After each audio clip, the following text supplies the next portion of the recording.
Jangan lupa subscribe di YouTube channel Metro TV News dan juga nyalakan notifikasinya.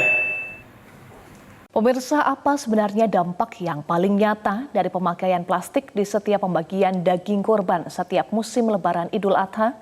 Dan mengapa hal ini perlu dikampanyekan setiap tahunnya?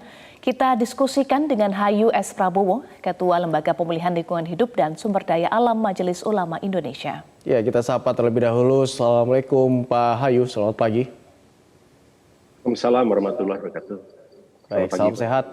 Pak Hayu, terkait dengan Lembaga Pemulihan Lingkungan Hidup dan juga Sumber Daya Alam MUI mendorong pengurangan pemakaian kantong plastik sekali pakai dalam pembagian daging kurban di hari ini pada Hari Raya Idul Adha. Apa evaluasi dari tahun-tahun sebelumnya, Pak Hayu?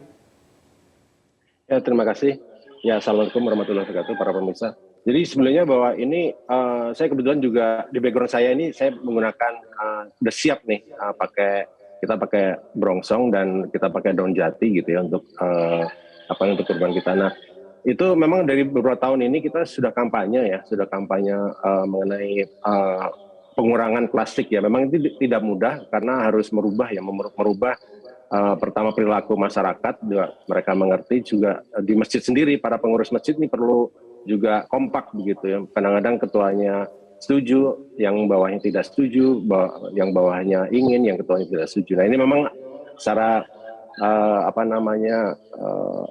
berkala gitu kita lakukan kampanye terus gitu. Nah, saya sedang di pondok ini, insya Allah pada tahun ini kita 100% tanpa plastik gitu. Kita menggunakan brongsong dan sampah dan daun jati seperti yang digambar itu. Gitu. Baik. Tadi Anda sampaikan kampanye sudah terus dilakukan. Sejauh ini seperti apa Pak penerimaan dari masyarakat terkait dengan kampanye dan juga sosialisasi stop penggunaan kantong plastik?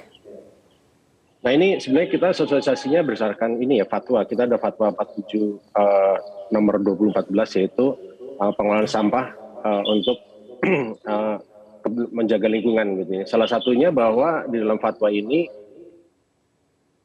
adalah bahwa setiap muslim wajib menjaga kebersihan lingkungan, memanfaatkan barang-barang gunaan untuk kemaslahatan, serta menghindarkan diri dari berbagai penyakit, serta perbuatan tabzir dan israf. Nah, tabzir ini adalah menyia-nyiakan barang atau harta yang masih bisa dimanfaatkan menurut ketentuan syar'i ataupun kebiasaan umum di masyarakat. Israf adalah tindakan yang berlebihan, yaitu penggunaan barang atau harta melebihi kebutuhannya. Nah, dalam konteks plastik ini ya, plastik ini memang tadi itu tidak hanya mencemaran lingkungan, tapi sekarang ini sudah menjadi mikroplastik, bahkan nanoplastik. Jadi itu masalah pencemaran ini sudah masuk ke dalam kesehatan gitu. Jadi laut kita sudah tercemar sehingga garam kita tercemar, ikan kita tercemar oleh nano dan mikroplastik itu, sehingga plastik itu sudah masuk ke dalam tubuh manusia. Dan dalam konteks bahwa di fatwa tadi kita menghindarkan perbuatan tabzir dan israf, itu penggunaan plastik itu tidak hanya plastik ini ya bungkus, tapi juga plastik-plastik misalnya minuman kemasan dan lain itu sebenarnya masih bisa dimanfaatkan. Dan tabzir itu jangan disia-siakan, jangan dibuang, tapi harus dikumpulkan, kemudian kita bisa manfaatkan kembali. Nah, israf itu adalah perbuatan berlebih-lebihan. Itu kita kadang-kadang pakai plastik itu kadang-kadang cuma semenit gitu, kayak sedotan kita minum sedotan semenit langsung buang. Nah, plastik kurban juga begitu kan, kita hanya pakai dalam beberapa perbuatan berlebihan begitu ya. Nah, ini harus kita hindarkan plastik sekali pakai itu, dan kalau bisa itu plastik itu harus bisa kita gunakan berulang-ulang. Nah, ini adalah jadi sebetulnya bahwa ini adalah untuk meningkatkan ibadah ketakwaan, karena kurban itu sendiri tidak hanya untuk meningkatkan hubungan kita dan Allah dan manusia, tapi juga bagaimana kita meningkatkan hubungan manusia dan alam gitu. Baik. Nah, ini adalah bahwa hablum minallah, hablum minannas, dan hablum minal alam. Jadi kita seperti itu. Baik, jadi pesannya Pak Hayu, stop sampah plastik juga termasuk ibadah ya? Oh ya, jelas itu ibadah, karena kita dilarang berbuat tadi itu merusak lingkungan, serta kita harus menghindarkan diri dari tabzir dan israf, karena sampah itu adalah sebetulnya berasal dari perbuatan kita menyia-nyiakan sesuatu dan kita berlebihan, sehingga sampah kita berlebihan gitu. Nah, ini kita harus kedua perbuatan itu harus kita amalkan dengan seksama, tidak hanya di Idul Adha tapi juga perbuatan kita sehari-hari. Apalagi memang Indonesia ini pembuang sampah plastik nomor 2 terbesar di dunia, dan kita pembuang sampah organik atau makanan nomor 2 terbesar di dunia juga. Padahal ajaran kita tidak seperti itu. Dan kita adalah sebagai umat muslim terbesar di dunia pula. Jadi kita harus bisa memberikan contoh pada dunia ini bahwa kita umat muslim di Indonesia ini ramah lingkungan. Baik. Pak Hayu, terkait dengan pengawasan akan seperti apa Pak? Karena ini kan untuk panitia kurban juga pasti tidak hanya di tingkat provinsi, kabupaten, dan kota, tapi juga sampai ke pelosok-pelosok desa mungkin. Nah ini akan seperti apa pengawasannya dari MUI? Apakah akan bekerja sama dengan Pemda setempat atau Dinas Lingkungan Hidup untuk memastikan bahwa penggunaan plastik ini sudah tidak digunakan lagi sampai ke masyarakat yang ada di pelosok? Nah ini kita tidak mengawasi, tapi kita lebih menghimbau, karena ajaran agama itu lebih ke ini ya, lebih ke kita menghimbauan gitu, dakwah itu menghimbau, mengajak gitu ya. Nah ini memang kita selalu kita dengan beberapa kementerian, misalnya kita dengan Kementerian Maritim dan Investasi dan Kementerian Lingkungan Hidup dan Kehutanan, kita Ramadan tahun lalu itu kita launching gerakan sedekah sampah Indonesia. Ini sedekah sampah gerakan itu adalah tadi itu perbuatan sia-sia itu kita hilangkan gitu ya.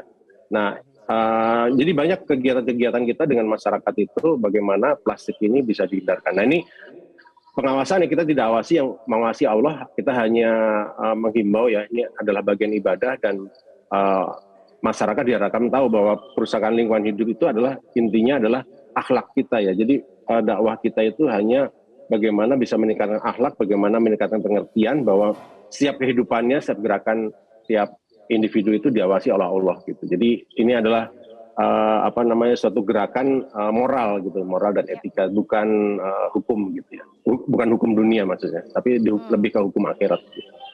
Baik, tentu kampanye diharapkan bisa betul-betul ya stop penggunaan sampah plastik. Nah, tapi kalau diprediksi Pak, prediksi jumlah sampah plastik di Idul Adha tahun ini dengan kembali maraknya masyarakat berkurban setelah 2 tahun sepi akibat pandemi?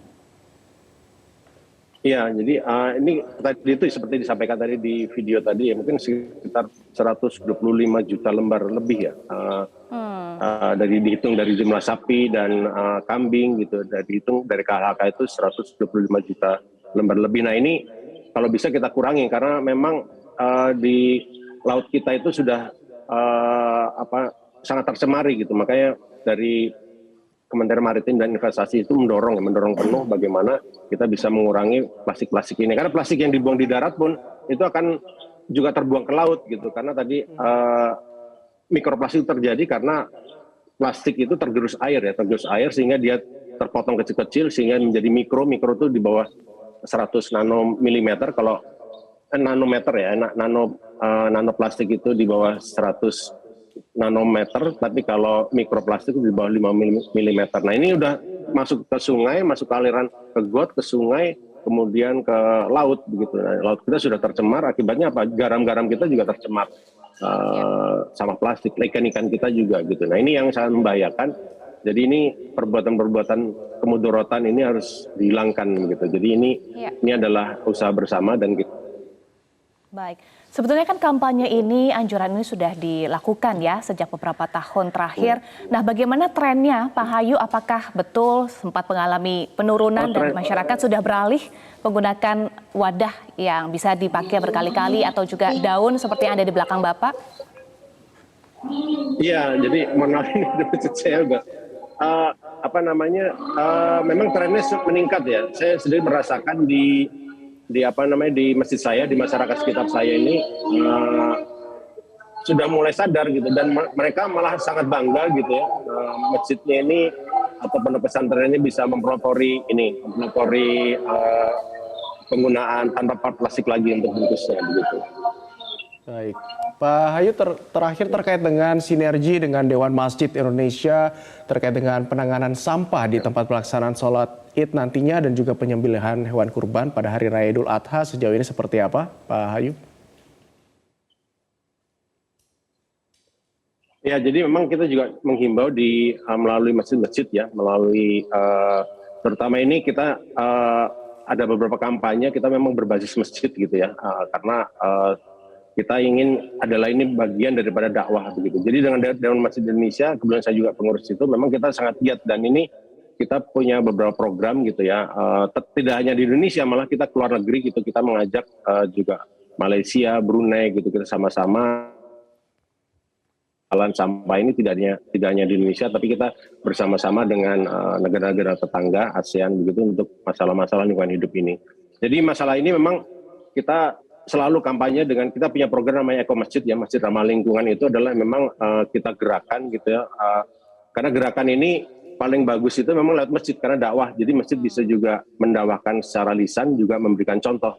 Contohnya di masjid saya ini, di pesantren saya ini tidak hanya masjid yang melakukannya, tapi juga masyarakat sekitar bisa melihat gitu bahwa kita telah serius ya melakukan hal ini. Baik.